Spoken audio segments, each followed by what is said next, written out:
Welcome to Doctor Warrick's podcast channel. Warwick is a practising cardiologist and author with a passion for improving care by helping patients understand their heart health through education. Warwick believes educated patients get the best health care. Discover and understand the latest approaches and technology in heart care and how this might apply to you or someone you love.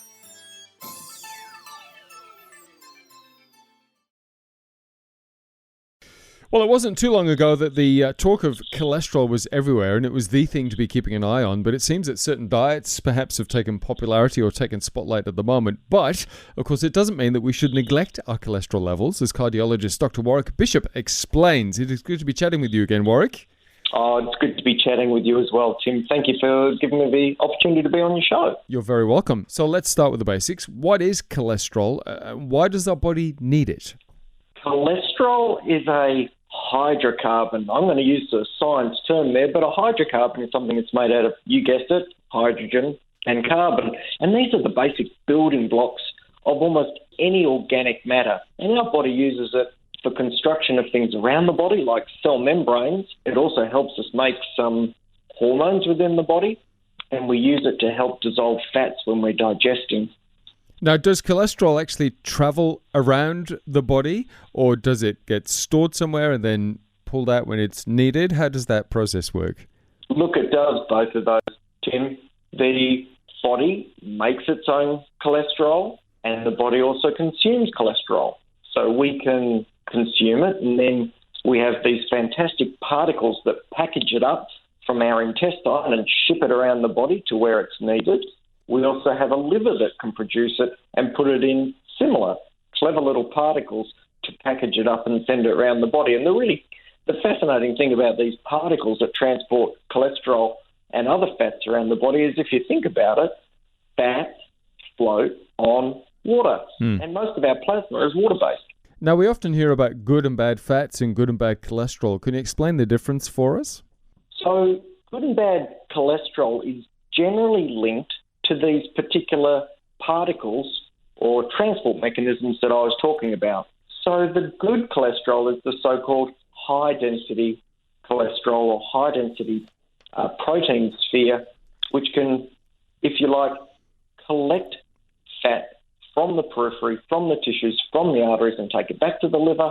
The so-called bad cholesterol is the LDL cholesterol, the low-density one, and this can deposit fat or cholesterol into the tissues. So that's where we hear good and bad cholesterol when we're talking about our blood panel results.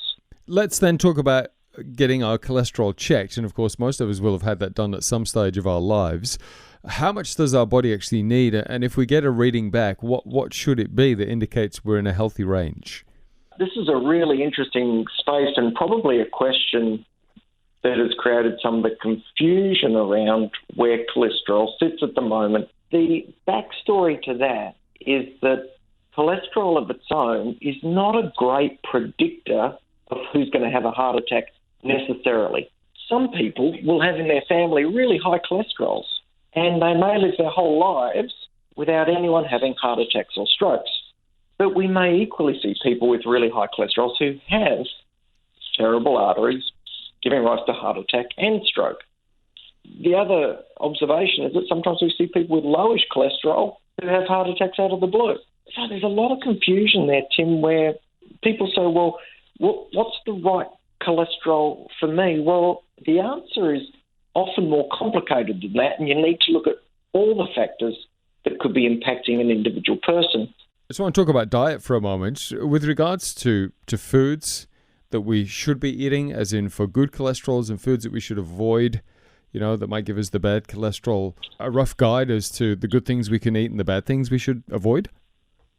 I think in general terms, our current literature would support that a Mediterranean-style diet is probably the best way to try and approach healthy eating.